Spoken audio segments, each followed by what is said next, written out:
Desfile de notícias de 1943. A grande batalha para dominar o Atlântico continua. Ataques das marinhas dos Estados Unidos, Inglaterra e Canadá, por água e ar, continuam a castigar os nazistas que insistem na ofensiva contra os aliados. Um moderno radar entra em ação e é decisivo. Sem saber o que o aguarda, um submarino inimigo avança para o ataque. E então recebe os contra-ataques da Guarda Costeira Americana. Alguns submarinos lançam suas últimas bombas.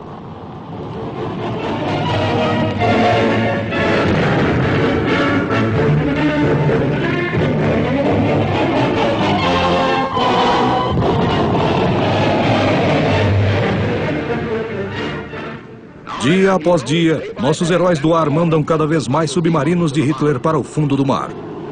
Outro U-Boat acaba de ser afundado e o que sobrou de sua tripulação luta pela vida. Normalmente morrem, mas às vezes conseguem suportar o rigor do mar gelado e são resgatados por barcos aliados. E sua próxima parada é um campo de prisioneiros. Tragédia em Toulon. O trágico dia do que um dia foi uma das poderosas marinhas do mundo. A frota francesa não ouviu o chamado dos aliados a tempo de fugir do norte da África. Mas para prevenir que sua poderosa armada caísse nas mãos de Hitler, seus magníficos navios, cruzadores e poderosos submarinos foram abandonados e destruídos ante os olhos dos nazistas enfurecidos. A frota morre para que a França viva.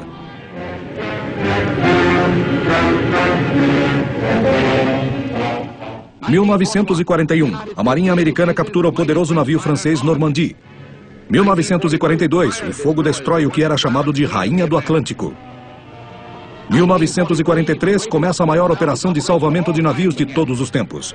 O Normandie se levanta novamente, um novo símbolo da esperança surge de novo para a França.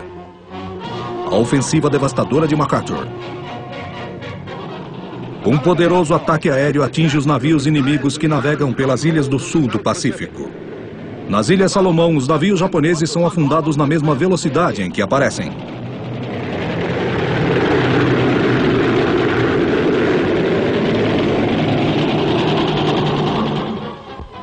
O general Douglas MacArthur comanda pessoalmente a terrível batalha para aniquilar o bárbaro inimigo. Cada vez mais, nossos paraquedistas fazem o sol se pôr na terra do sol nascente. O poderoso general voa junto com nossos intrépidos soldados. Objetivo alcançado, e os paraquedistas saltam. Ele foi o primeiro general a comandar do local de batalha um ataque aéreo. As contínuas invasões aéreas através do sul do Pacífico colocaram os homens de MacArthur na linha de fogo, e isso torna qualquer fuga impossível.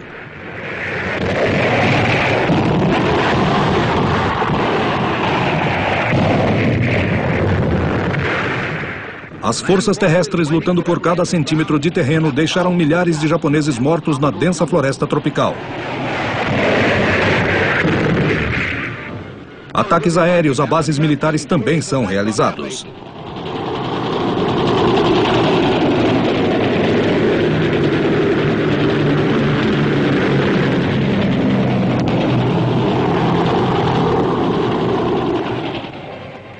Os soldados japoneses são arrasados pela fúria dos aliados. Esses prisioneiros decidiram se entregar para sobreviver. No fronte norte, o veterano tenente-general Joe Stilwell chegou com seu pessoal para treinar e equipar as forças chinesas para a incansável batalha pelas posições vitais ao longo do rio Salween, até que a Birmânia seja reconquistada. Nesse fronte, quase esquecido da guerra, trava-se um combate sangrento.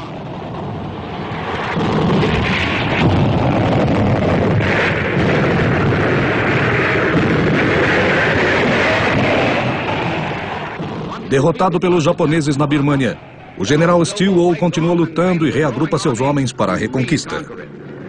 A Argentina se revolta. A cidade de Buenos Aires entra em tumulto quando o exército dá um golpe de estado no governo de Ramón Castillo. Simpatizantes do eixo e o povo argentino têm laços mais próximos, mas contra a vontade deles, o exército toma outra posição e os silencia. Aliados em marcha.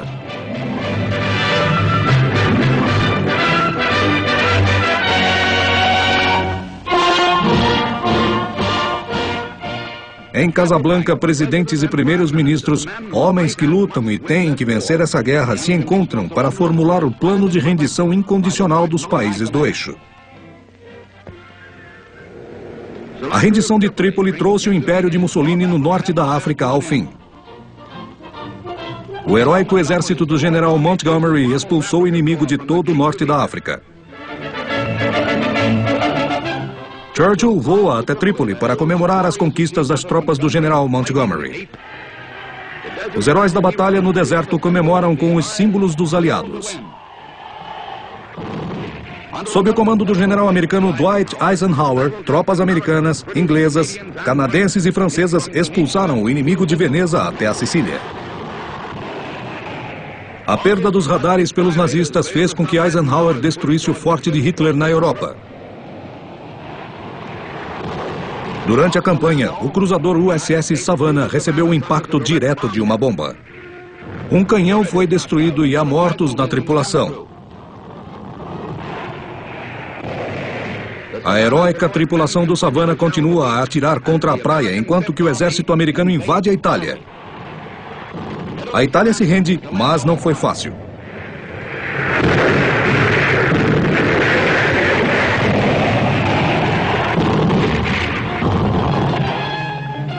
O exército aliado marcha nas ruas de Nápoles e Roma.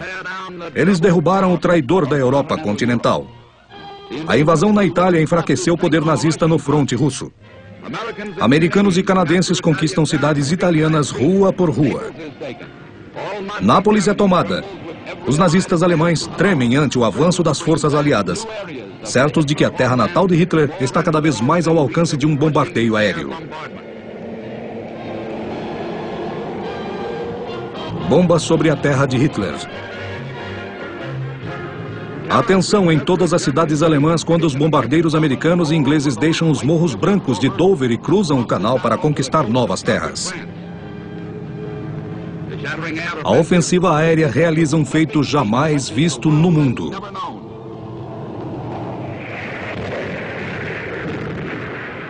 O impressionante peso do crescente poderio aéreo americano aproxima o dia da vitória.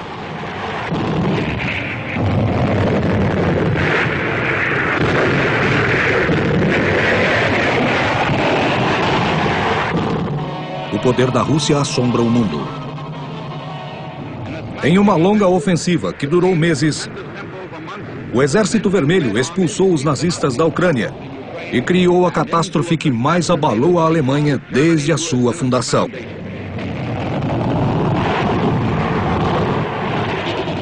Eles derrubavam nazistas com uma alegria selvagem. A fúria apaixonada dos soviéticos é simbolizada pela bandeira flamejante com o fogo e o aço que eles seguem. Nas sangrentas estepes russas do leito do rio Dnieper, as tropas de Hitler foram aniquiladas pelas armas das tropas russas.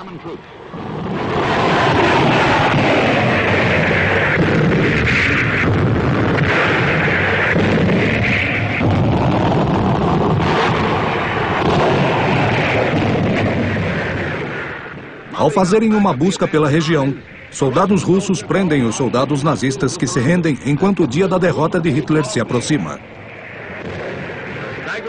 O golpe final que decidiu a derrota dos nazistas foi dado quando o secretário de Estado voa para Moscou e estabelece a vitória.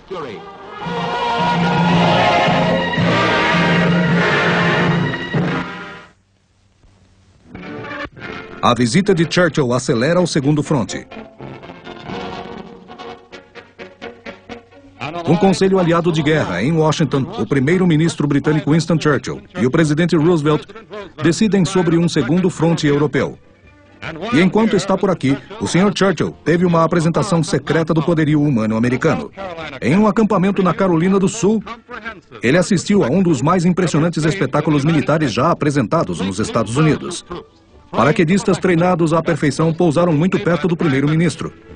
Quando todos os espetáculos foram apresentados, o Sr. Churchill retornou para Londres.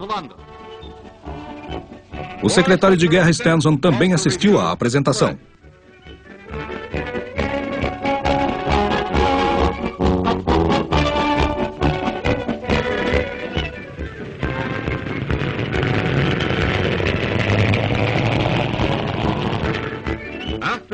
Após as apresentações, Churchill, de 68 anos de idade, deu os parabéns aos soldados e os preveniu sobre a tremenda missão que os aguardava.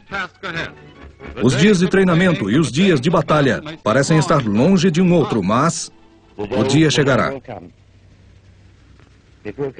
E chegará quando os exércitos ingleses e americanos marcharem sobre países não como invasores, mas como libertadores. Isso também abrirá o mundo para uma maior liberdade e uma mais ampla segurança para a vida, a liberdade e a busca da felicidade, como diz na sua Declaração da Independência. E os paraquedistas entram em ação. O Sr. Churchill assiste e usa um walkie-talkie, um rádio portátil de 2 vias que permite que ele ouça o comandante dos paraquedistas enquanto os ordena.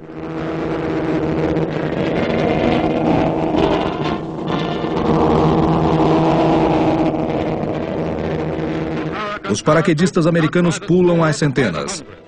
Eles enchem o céu da Carolina do Norte e em breve estarão enchendo os céus de algum lugar da Europa, escurecendo os céus de Hitler.